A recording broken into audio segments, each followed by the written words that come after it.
Hello, hello, good morning, good afternoon, good evening, wherever you are.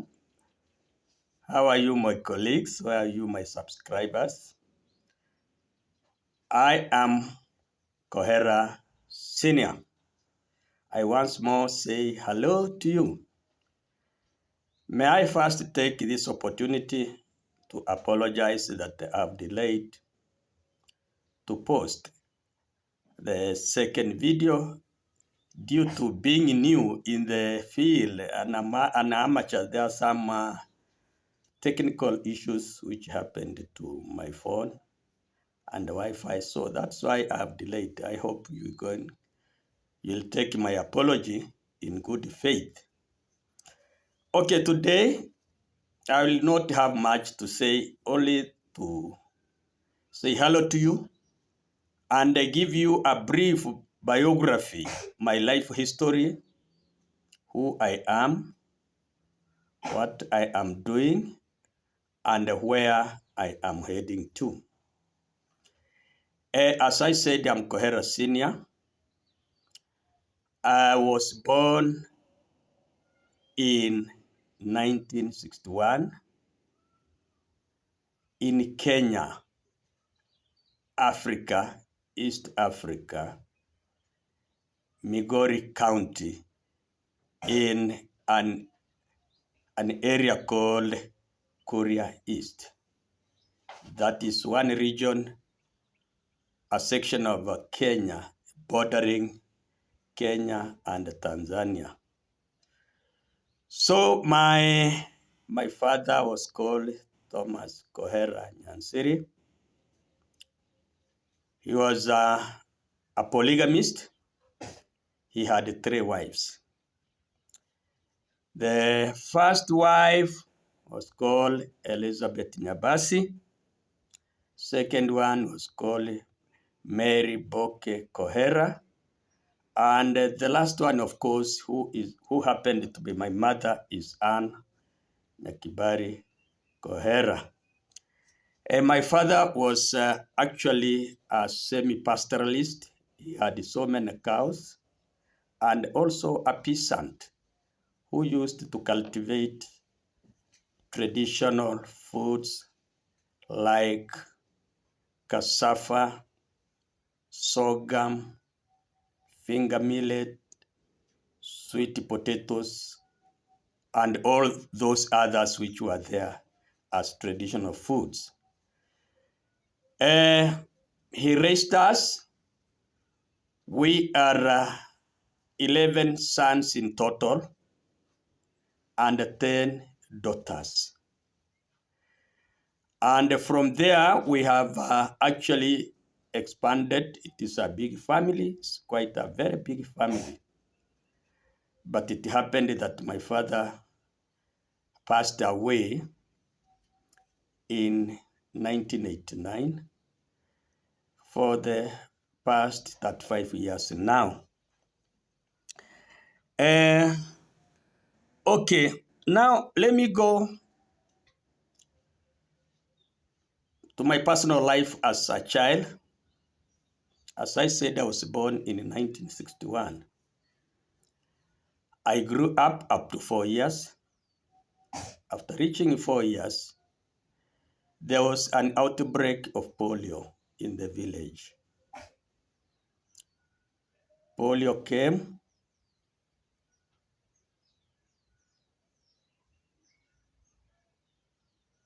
destroyed, or it affected all the children who were below 5 years. So I was among them. I was 4 years by then. We are so many of us who were affected. So many of us, those who were affected, most of them died. In fact, they died. So I happened to be a victim. It was sort of an airborne disease. So what happened in that during that time? Remember, it is 1961. That is before Kenya attained independence. And the outbreak was in 1964. 1964, when Kenya was becoming a republic. Kenya got its independence in 1963.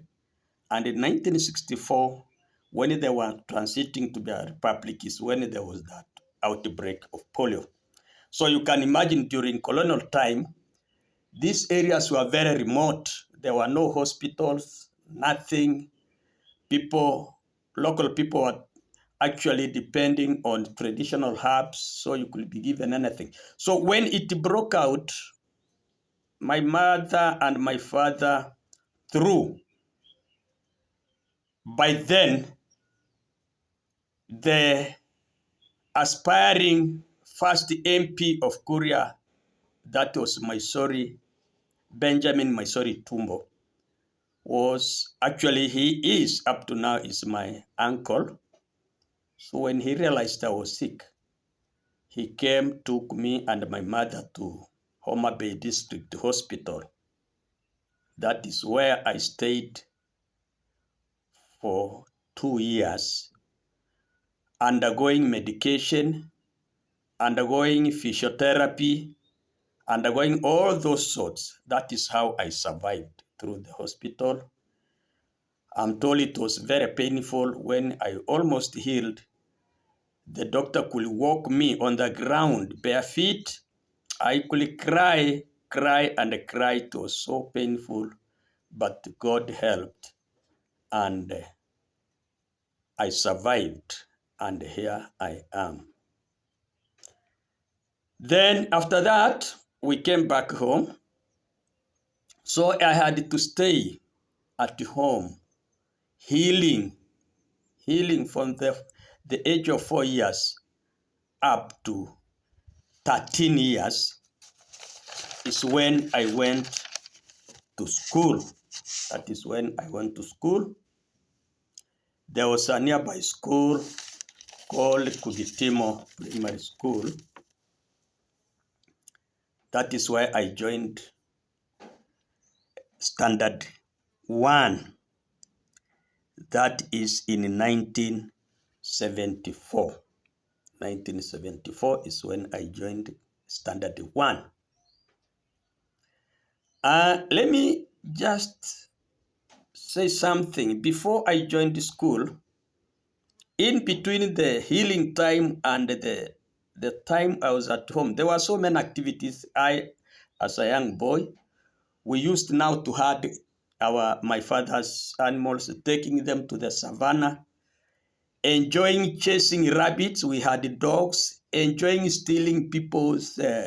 As young boys, we were stealing bananas, oranges, and eating and doing all those. So it's when actually, and we were even sucking milk. When we get hungry in the savannah, we look at a cow, a humble cow which had good milk. And then we could suckle, we survive, we drink direct from the cow. And back at home when we come, my elder brothers used to hit the cows to get out the blood. We were drinking raw. And it was so sweet, my friend. Once you take that one, you feel your whole body, you are sweating. Even if you are rained on, you don't feel anything. You become so healthy. But now we survived. Then till then, when I went to school and I started Form 1 in 1974, I was over age by then when I went to Standard 1. So when I was given an interview for that 1 year, my IQ was so high.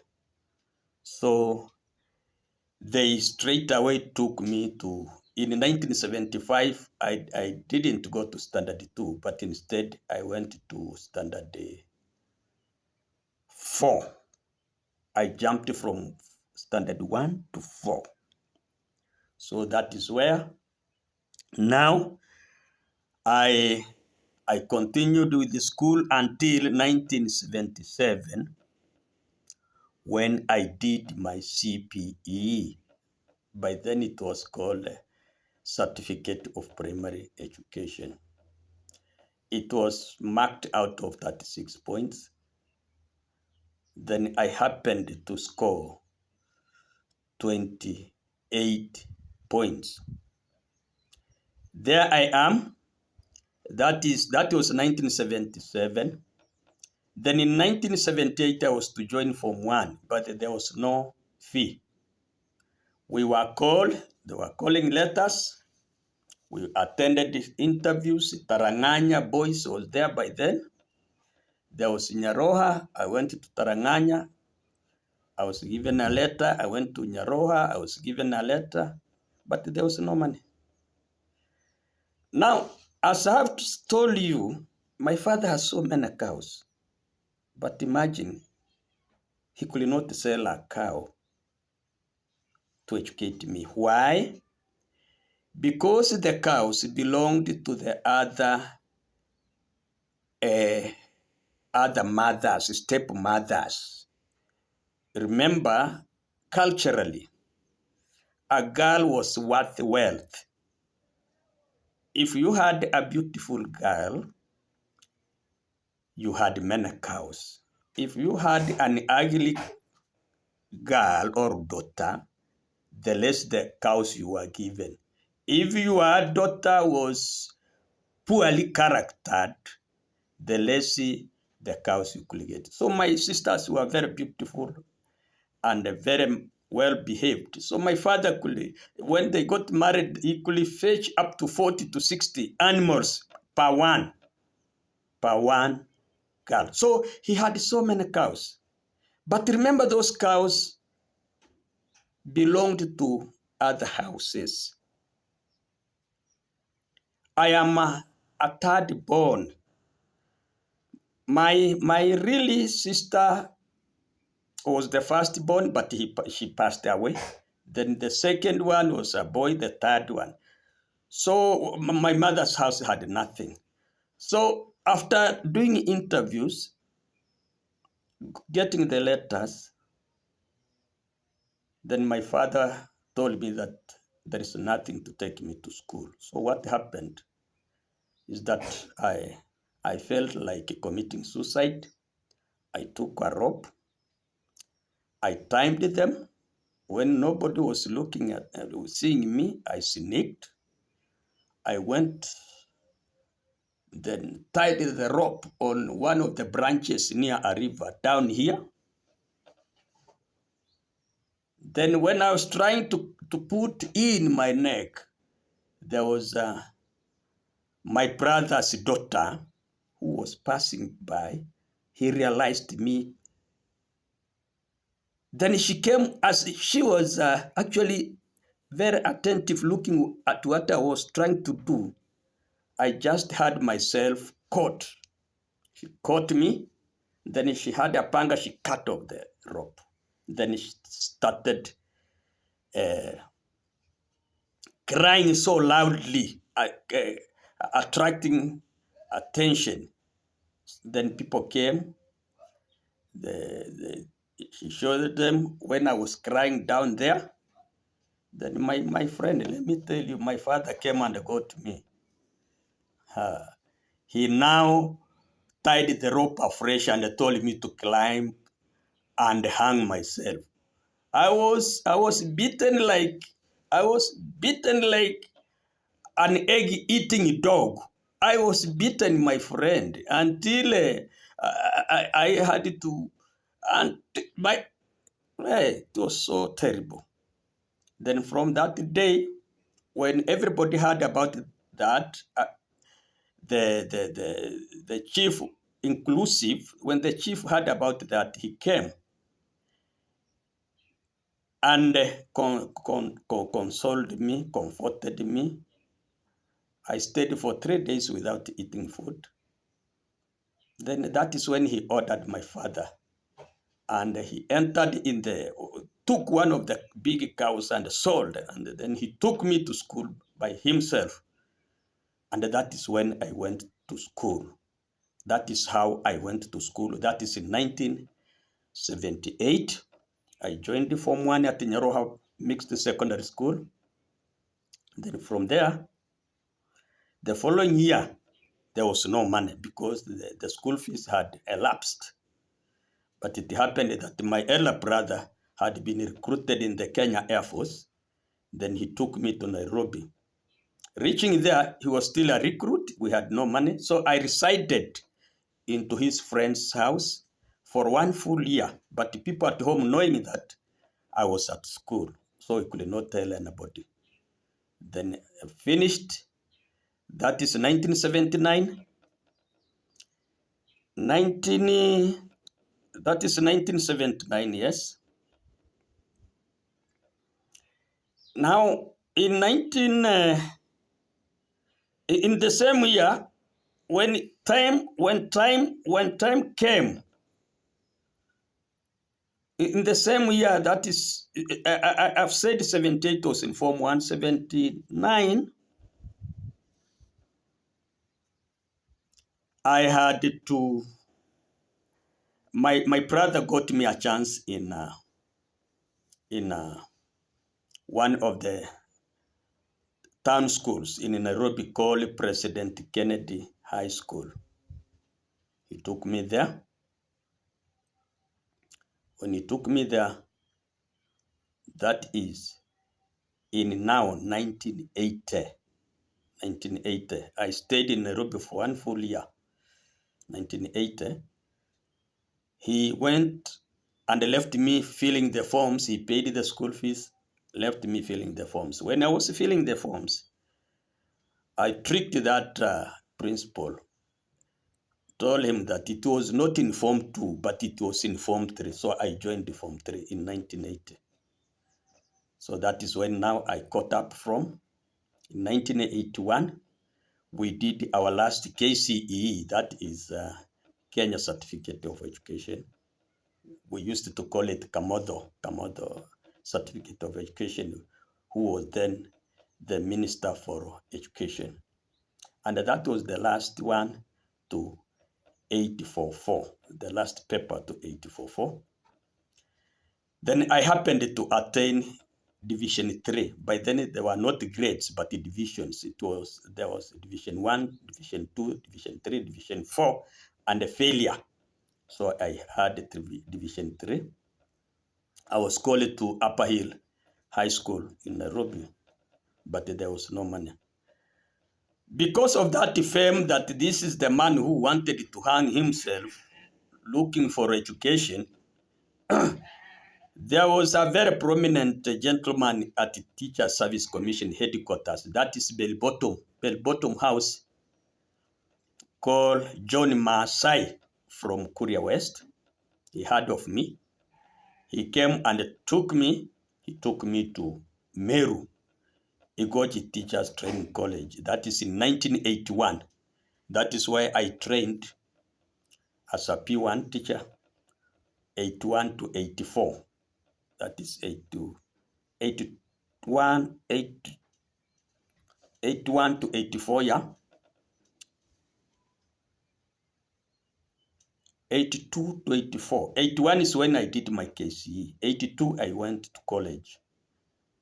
Then finished, graduated in 1984.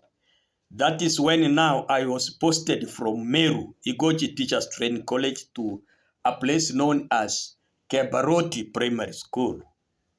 That is where now I met my first wife, Esther Nyamboga Ngige. Her home was around there, so I was very young and smart by then. So that is when I got my wife, Esther.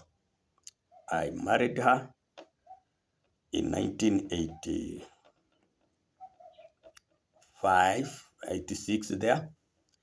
Then we stayed for, we had 2 kids, that is Winnie and Fred Mara. But we parted ways in 1988. So in 1988, we parted ways, and the next year, I remarried another young, beautiful girl from my village. around my village. Uh, you see, by then, for you to marry a madam was a miracle. So when I married my wife and then we parted because of the kind of lifestyle, my parents were discouraged and they say, now you cannot marry another learned girl because she will obviously go. She will run away again. So I married my wife, to whom I sired with. Up to now, we are together. I have 7 children out of her. That is 4 men and 4 women because they are now grown-ups. Or 4 boys, 3 girls. I am with them. All of them are alive. Uh, five, 6 of course, but five of them have graduated. Uh, 4 with the degrees, and 1 with a diploma. Then I have 1 still pursuing his degree at Masai Mara University, Narok. And here I am. Then going ahead in 1998, I married a second wife. Should I say a third wife? Maybe you may wonder, but that is how it is now. That is also the current wife I have, to whom I have 6 children, 5 boys and 1 girl. The first one has graduated as an electrical engineer. Second one is pursuing his uh, civil engineering in Thika Technical Institute. Third one is now currently, as we are, is at Kanyawanga, reading for his KCE. Kanyawanga boys in Migori County. The other one is at Taranganya, going to Form 2. Then I have another one who did keep there, finished yesterday, and the last born is going to grade 5 now.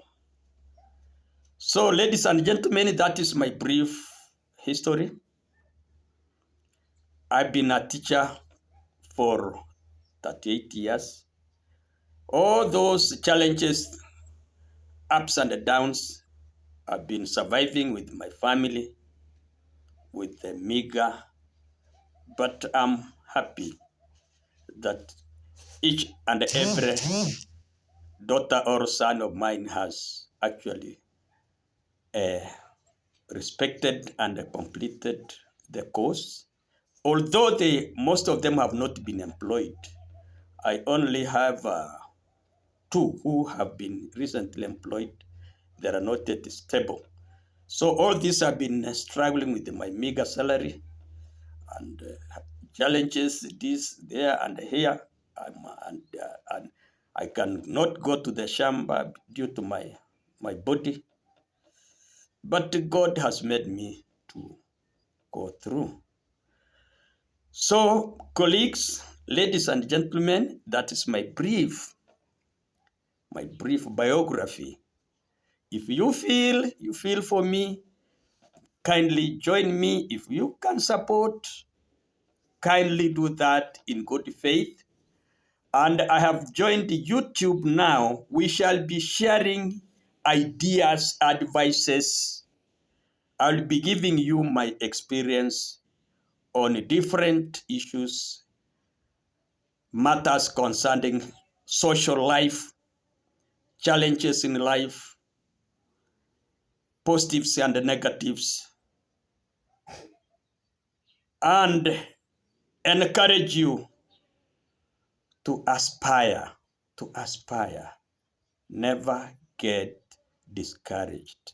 God knows where you are heading to. Thank you. Please subscribe and comment.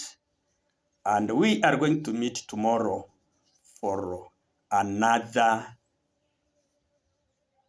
video on an item concerning social life. Thank you very much for listening to me. Thank you.